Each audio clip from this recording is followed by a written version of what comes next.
Hi, a very good morning to you, and it's nice to have all of you here. This is Bhaskar, R.N. Bhaskar from BKBB, an acronym for Bhaskar Key Business Baatein. It's a channel that comes to you with policy analysis, conversations, and occasional business stories. But right now, at 8:15 in the morning, we bring to you news behind the news. A small clarification. Beginning 10th of October will be our last daily podcast. We are shifting to a weekly podcast. The announcement of the schedule will be made shortly. So we will still be news behind the news, but with a little twist. And we'll still try to remain as relevant to the markets and to you as before. Okay. Today we have our three co-anchors are Katya. Welcome, Katya. Shivangi and Janavi. Welcome, all the three. And we'd like to begin with stories that all the three have pulled out that we think are very meaningful. And the titles can be seen on the screen before you. The first story that we're going to do is on Adani and his huge investment, perhaps the largest infrastructure project in the country. The second is about NITI Aayog, which has advocated what we've all been saying for the last 5 years. Please look at your neighborhood. And the last story is a very important one because this is one MNC that has faith in India and is actually investing $1 billion. Okay, let's begin with the first story. Can we have the story on Adani? Come in, please. So the Adani Group is taking India's airport game to the next level. It is set to invest another 30,000 crores in the Navi Mumbai International Airport project ahead of its grand opening, grand inauguration by PM Narendra Modi tomorrow. Passenger operations will begin by this December, making a major milestone in India's aviation push. And once it's fully completed, the airport will handle up to 90 million passengers a year, making it India's largest by capacity. And this comes after Adani had already poured 20,000 crores into the project. So, this second phase, which is due by 2029, will add more terminals, India's biggest cargo complex, and even a world class aircraft maintenance hub. But this move isn't just about the scale, it's about strategy because now Navi Mumbai is being built as a twin hub to Mumbai with seamless metro and expressway links and future high speed rail access and partnerships with Air India, Indigo, Akasa Air are already in place. So if everything goes according to plan, Navi Mumbai won't just ease air traffic congestion, but it could also position Navi Mumbai as a global aviation hub right up there with Singapore and Dubai. But the challenge here will be ensuring that that this massive private investment keeps pace with sustainability and public access. So, what do you say about that, sir? It is perhaps the largest infrastructure project in India. And there's one remarkable thing. You can import plastic, you can import chemicals, you can import any product that you want, including cars and whatnot. But you can't import infrastructure. And a country's growth depends on growth in infrastructure. And this is why the infrastructure project is very important.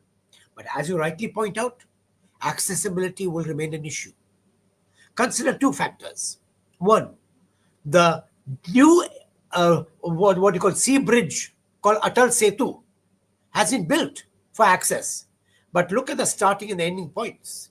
They're choke points. You have allowed the Atal Setu to merge into the freeway, which is just a 2-lane highway. It was meant to be a 4-lane highway. So you have 4 lanes coming into 2 lanes, and imagine a choke point there. Similarly, unlike the coastal highway, which is kept free of tolls for a richer audience, this audience has a toll that is prohibitively expensive. Now, the country has to decide you're building infrastructure for the use of people, please make it accessible. And this is the government's responsibility. Thanks, Shiva. Thanks, Janvi. Very, very useful. Thanks a lot. And that takes us to the second story. And the second story is on NITI Aayog's recommendation. Come in, Shivangi. NITI CEO urges a stronger trade focus on Asian neighbors. Well, India needs a sharper trade focus on Asia and its neighbor. That's the latest statement from the CEO of NITI Aayog, India's top policy think tank. Well, according to the recent data from Department of Commerce, India's trade with its key neighboring countries in FY25, that's financial year of 2025, shows some revealing patterns. And with this, we can see that China is by far India's biggest neighboring in terms of trade. Well, the total number, that is a massive of one. $127.5 billion. But here's a kicker: imports from China alone stands over 113 billion, while exports is just 14.75 billion. Well, that's a major trade gap. Like India buys more than it sells to China. Well, again, now contrast with South Asian neighbors, Bangladesh is doing pretty well. Total trade stands about 18.48 billion, and this time India's exports are higher than imports, which is far great for our economy. And Nepal is steady trade partner with 8.67 billion in total trade, again a trade surplus in India's favor. Sri Lanka follows with over 5.85 billion, and Bhutan, though small, contributes about 1.9 billion, a stable partnership. And then there is Pakistan, a total trade figure that is just 0.05 billion, mostly due to diplomatic and political tensions over the years. Well, this Niti CEO comments is initially unearthed, saying, "Hey, we need to look closer to home." While India has been expanding trade ties with countries in West and in the Middle East, well, it might be time to double down on regional patterns in South Asian and South Asian border Asian region. Stronger trade ties with neighboring countries can mean shorter chain supply, longer logistic cost, and mostly stable and political aligned to trade agreements, and a stronger regional influence for India. Plus, with global trade dynamic constantly shifting, having a strong economic presence in our immediate region make a lot of strategic sense. In short, in India doesn't need to look far. There's a ton of untapped potential right next to door. So, what do you say on this, sir? In fact, if we look at all developed countries, much of the business is with neighbors. India has kept on looking. It talks of anti colonialism, but goes running after EU, UK, and USA. Even now, it's looking at South America. Look at Indonesia. Look at Malaysia. Look at the Southeast. And you have the Minister of Commerce always saying, no, no, no, but that if you go there, Chinese will come in. Chinese are already there in India, not because you like them, but because without their imports, you will not be able to export. And yes, your direct exports are minimum. But if you cut out Chinese imports, all your exports will suffer. Pharmaceuticals, telecom, all the components come from China, APIs come from China. Without them, we just cannot go ahead. What about the other countries? And I suspect it is the government's squeamishness of dealing with Islamic countries that is the reason why this not talk to other neighbors which are of Islamic origin. That's bad. It's bad for India. It's bad for trade. It's bad for the climate of business and commerce. Thanks, Shivangi. Very useful. And now we go to a very interesting story when MNCs actually investing in India. Kati, could you come in?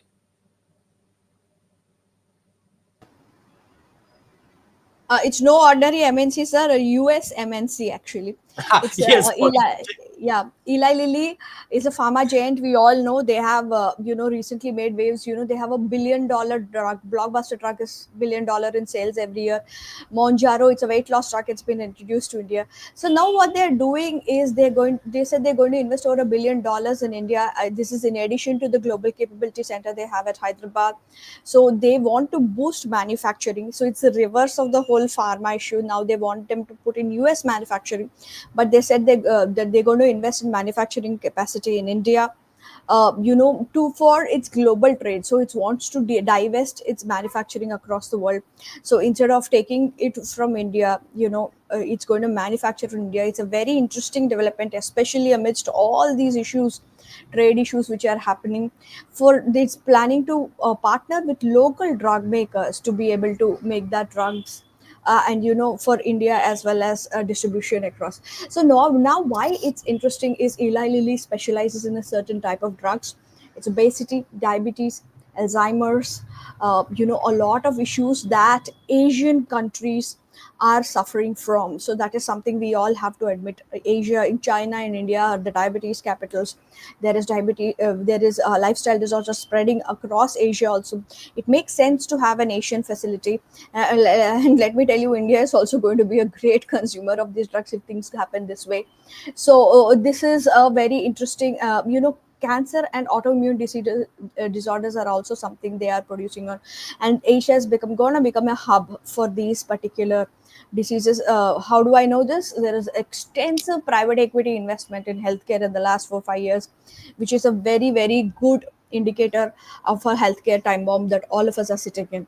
So anyway, so Eli Lilly is going to come to India. It is reversed. Looks like the tariff effects are diluting for now, the tariff fear. So what do you think about it, sir? It's a great interesting way for US companies coming to India amidst threats. So Absolutely. Absolutely, Katya. You couldn't have said it better. At a time when US wants to threaten 100% tariffs on India's pharmaceuticals, here's a right, pharmaceutical company which is coming to India, and possibly India becomes a hub for exports to the rest of Asia, which USA right, could have got. right, Now, and the prices at which we're going to manufacture here will lower than the prices in America. of course. And India, as everyone knows, is the diabetes capital of the world, thanks to policies by the FSSAI, which wants to equate soft drinks with milk. I mean, it's such a ridiculous state of healthcare. It's good that a pharma company is coming to India and is promoting availability of critical medicines that Indians need and perhaps the whole of Southeast Asia needs. Thanks, Right. Katya. Great story. And that takes me to the end of the session.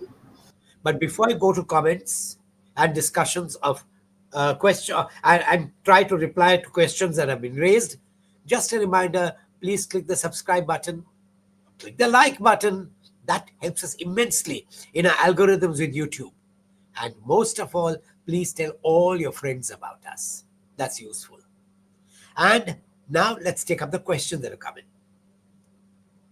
The first question that's coming is, why haven't Indian pharma companies been able to expand while Eli Lilly is actually expanding? Katya, would you comment on that?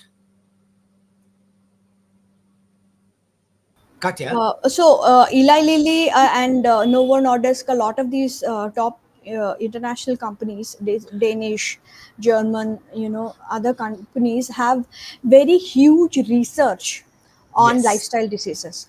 So they have made a lot of progress. There are diabetic drugs which impact heart health.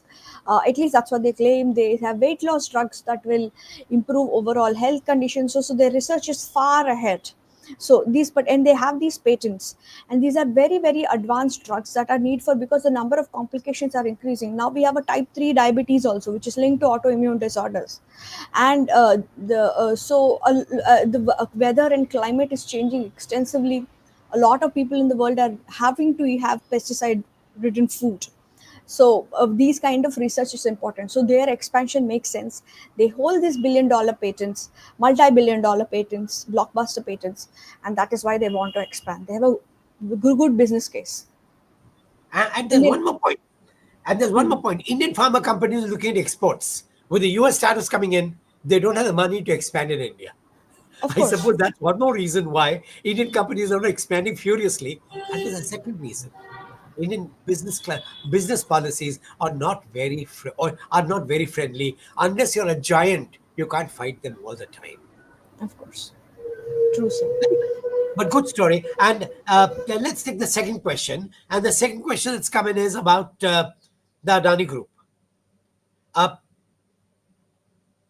will the Adani Group's growth be accelerated with this airport coming in? Yes, of course. I mean, Adani has put all his energies into one airport besides the many, many, many ports. He's the ports king of India. But what Adani wants to do is focus on infrastructure and strengthen everything else that infrastructure needs. He's into power supply, he's into ports. Maybe he will get into gas distribution also because he holds a license for that. But these are areas which he is very strong on and expect him to play a bigger role in India in these sectors. And with Bombay taking off, just imagine the synergies that take place. The synergies of travel, of cargo, of exports, imports. Good. Anyway, that takes us to the next question. And the next question is a NITI Aayog. Will the government heed NITI Aayog's advice? Well, NITI Aayog is an arm of the government. So when NITI Aayog makes a recommendation, there's implicitly a wink and a nod from the government itself that this report should be prepared. Which means the government itself has begun to realize that its growth in business depends on its neighbors, no matter what certain vested interests may try to say. With India warming up to China and Russia, and they in turn talking about the ASEAN region and BRICS becoming stronger, India also needs to open up to its neighbors, irrespective of affinity to a religion or otherwise. It's good that NITI Aayog has made this recommendation. It was long overdue, and I'm glad for it. And that takes me to the end of today's session. And yes, thank you very much for being with us. Have a great day today, and I look forward to seeing you once again tomorrow morning at 8:15, at least till the 10th this program goes on. Take care. Have a great day.